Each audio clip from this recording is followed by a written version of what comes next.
খবৰ এটা ডাঙৰ নিউজ ইতিমধ্যে উদ্ধাৰ কৰা হৈছে ইব্ৰাহিম ৰাইচিৰ হেলিকপ্টাৰ কালিৰ সন্ধিয়াৰ ভাগত দুৰ্ঘটনাত পতিত হৈছিল ইৰানৰ ৰাষ্ট্ৰপতি ইব্ৰাহিম ৰাইচি আৰু তাৰ পাছতে শ্বাসৰুদ্ধকৰ 16 ঘণ্টীয়া অভিযানৰ অন্তত কিছু মুহূৰ্তৰ পূৰ্বে উদ্ধাৰ কৰা হৈছে আজাৰবাইজানৰ পাহাৰৰ মাজত ইব্ৰাহিম ৰাইচিৰ ধ্বংস হেলিকপ্টাৰ ধ্বংস হোৱা যিখন হেলিকপ্টাৰত আহিছিল সেই হেলিকপ্টাৰখন আমি এই মুহূৰ্তত জানিব বিচাৰিছো এটা গুৰুত্বপূৰ্ণ খবৰ ইব্ৰাহিম ৰাইচিৰ হেলিকপ্টাৰৰ সন্ধান ওলাল অৱশেষত দুৰ্ঘটনাগ্ৰস্ত ৰাষ্ট্ৰপতি ৰাইচিৰ হেলিকপ্টাৰ উদ্ধাৰ কৰা হৈছে ইব্ৰাহিম ৰাইচি সহ হেলিকপ্টাৰত থকা 9 গৰাকীৰ মৃত্যুৰ আশংকা কৰা হৈছে আজাৰবাইজানৰ পাহাৰত উদ্ধাৰ কৰা হৈছে হেলিকপ্টাৰ আজাৰবাইজানৰ পাহাৰৰ মাজত হেলিকপ্টাৰ উদ্ধাৰ কৰা হৈছে পাহাৰৰ মাজত ৰাইচিৰ হেলিকপ্টাৰৰ ধ্বংসাৱশেষ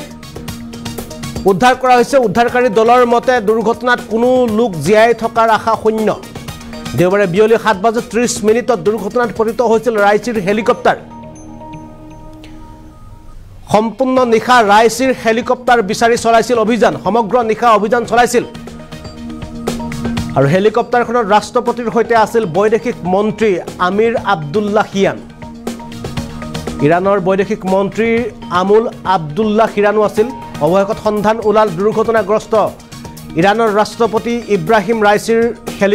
হেলিকপ্টাৰত 9 গৰাকী যি ব্যক্তি আছিল সকলো কেইগৰাকীৰ মৃত্যুৰ আশংকা প্ৰকাশ কৰিছে উদ্ধাৰকাৰী দলটোৱে আজাৰবাইজানৰ পাহাৰৰ মাজত উদ্ধাৰ কৰা হৈছে ধ্বংসস্তূপত পৰিণত হোৱা হেলিকপ্টাৰখন পাহাৰৰ মাজত ৰাইচিৰ ধ্বংসস্তূপত পৰিণত হোৱা হেলিকপ্টাৰ উদ্ধাৰকাৰী দলৰ মতে দুৰ্ঘটনাত কোনো লোক জীয়াই থকাৰ আশা শূন্য বুলি তেওঁলোকে ব্যক্ত কৰিছে দেওবাৰে বিয়লি 7:30 আবেলিৰ 7:30 দুৰ্ঘটনাত পতিত হৈছিল আমি ইতিমধ্যে আপোনালোকক সেই বিশেষ দৃশ্য দেখুৱাইছো য'ত হেলিকপ্টাৰখন বিচাৰি পোৱা গৈছে আৰু হেলিকপ্টাৰ বিচাৰি পোৱাৰ পাছত যি দৃশ্য আহিছে যি ছবি আহিছে সেই ছবি আমি আপোনালোকক দেখুৱাবলৈ চেষ্টা কৰিছো এয়া এনেদৰে উদ্ধাৰ কৰা হৈছে ইব্ৰাহিম ৰাইচিৰ যিখন দুৰ্ঘটনাগ্ৰস্ত হোৱা হেলিকপ্টাৰখনক উদ্ধাৰ কৰিছে তিনিখনকৈ হেলিকপ্টাৰ আহিছিল ইয়াৰে এখন হেলিকপ্টাৰ অৰ্থাৎ যোনখন হেলিকপ্টাৰ ৰাষ্ট্ৰপতি গৰাকী আহিছিল সেই হেলিকপ্টাৰখন দুৰ্ঘটনা হোৱাৰ লগতে অন্য দুখন হেলিকপ্টাৰ নিৰাপদে ইৰাণত উপস্থিত হৈছিল দুৰ্ঘটনাত পতিত হোৱা হেলিকপ্টাৰখন দুৰ্ঘটনাত পতিত হোৱাৰ পাছত ৰাইচিৰ লগত অহা যি দুখন হেলিকপ্টাৰ আছিল তেওঁলোক অতি নিৰাপদে গৈ ইৰাণত উপস্থিত হৈছিল আমি জনাইছো এই মুহূৰ্তত এটা গুৰুত্বপূৰ্ণ খবৰ কিয়নো ইতিমধ্যে উদ্ধাৰ কৰা হৈছে যিখন হেলিকপ্টাৰৰ দুৰ্ঘটনা হৈছিল সেই ধ্বংসস্তূপত পৰিণত হোৱা এই বিশেষ হেলিকপ্টাৰখন আজাৰবাইজানৰ ঘন জংঘলৰ মাজত ঘন অৰণ্যৰ মাজত উদ্ধাৰ কৰিছে ইৰানিয়ান সেনাই কালি সন্ধিয়াৰ ভাগত 7:30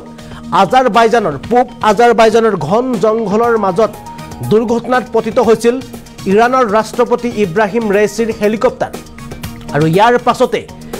কিছু মুহূৰ্তৰ পূৰ্বে আমি আপোনালোকক জনাইছিলো যে হিজবুল্লাহৰ ফালৰ পৰা ভাবুকি প্ৰেৰণ কৰা হৈছিল ইজৰাইললৈ যদি কেনেবাকৈ এই দুৰ্ঘটনাত ইজৰাইলৰ কেনেবাকৈ তেওঁলোক জড়িত থকাৰ সম্পৰ্ক বা প্ৰমাণ পোৱা যায় তেন্তে ইজৰাইলক বিশ্বৰ মানচিত্ৰৰ পৰা নাইকিয়া কৰি দিয়াৰ ভাবুকি প্ৰদান কৰিছিল হিজবুল্লাহে কিন্তু তাৰ পিছতে ডাঙৰ আপডেটছ আহিছে যে ইতিমধ্যে দুৰ্ঘটনাত পতিত হোৱা ইজৰাইলৰ ৰাষ্ট্ৰপতিৰ যিখন হেলিকপ্টাৰ ব্যৱহাৰ কৰিছিল সেই হেলিকপ্টাৰখন আজাৰবাইজানৰ ঘন অৰণ্যৰ মাজত ধ্বংসস্তূপত পৰিণত অৱস্থাত পৰিণত হোৱা অৱস্থাত উদ্ধাৰ কৰা হৈছে হেলিকপ্টাৰখন ইতিমধ্যে হেলিকপ্টাৰত 9 গৰাকীকৈ ব্যক্তি আছিল ইয়াৰ ভিতৰত ইৰানৰ বৈদেশিক মন্ত্ৰীও আছিল আনহাতে ইৰানৰ ৰাষ্ট্ৰপতি ইব্ৰাহিম ৰাইচি এখন হেলিকপ্টাৰত আছিল কিন্তু মুঠ 9 গৰাকী ব্যক্তিৰ ভিতৰত কোনো এগৰাকী ব্যক্তি যে জীৱিত আছে বা জীৱিত থাকিব পাৰে সেই সম্পৰ্কে কোনো ধৰণৰ তথ্য তেওঁলোকে জনোৱা অনুসৰি কোনো হয়তো ব্যক্তি বৰ্তমান সময়লৈকে জীৱিত অৱস্থাত নাই বুলি ইৰানিয়ান সেনাই প্ৰাৰম্ভিক তথ্য ৰাজহুৱা কৰিছে আৰু এই মুহূৰ্তত জনাইছো এই বিশেষ খবৰটো আন্তঃৰাষ্ট্ৰীয় গুৰুত্বপূৰ্ণ খবৰটো প্ৰায় 16 ঘণ্টীয়া শ্বাসৰুদ্ধকৰ অভিযানৰ অন্তত সমগ্ৰ নিশা অভিযানৰ অন্তত আজাৰবাইজানৰ ঘন অৰণ্যৰ মাজত উদ্ধাৰ কৰিবলৈ সক্ষম হৈছে ধ্বংসস্তূপত পৰিণত হোৱা ইৰানৰ ৰাষ্ট্ৰপতি ইব্ৰাহিম ৰাইচিয়ে ব্যৱহাৰ কৰা সেই বিশেষ হেলিকপ্টাৰখন